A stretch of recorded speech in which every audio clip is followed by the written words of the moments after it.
অনেক মানুষই বলছে, কেউ বলছে প্রকাশ্যে এই মানুষকে বিচার করা দরকার, আবার কেউ বলতেছে না প্রকাশ্যে না, তাকে আইনের আইনের আইনের মাধ্যমে তার বিচার হবে। এখন আইনের মাধ্যমে প্রকাশ্যে অনেকগুলি বিষয় জটিলতা হয়ে যায়, কেননা আমাদের ধর্ষণের যে আসামি যারা হয় তাদের মানে এই যে আইনের জটিলতার কারণেই কিন্তু একসময় প্রমাণিত হয় যে উনি ধর্ষক না।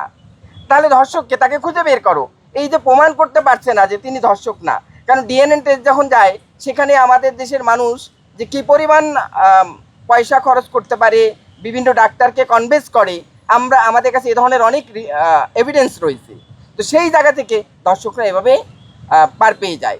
তো কাজেই রাষ্ট্রের দায়িত্ব, রাষ্ট্রের যখন নাগরিক এ মানুষ আমরা, তাহলে না রাষ্ট্রকে আমরা ভোট দিয়ে রাষ্ট্রের নেতা নির্বাচন করি, তাহলে নাগরিক সুরক্ষার দায়িত্ব থেকে রাষ্ট্রের দায়িত্ব কিন্তু আমাদের নাগরিক সুরক্ষা দেওয়া।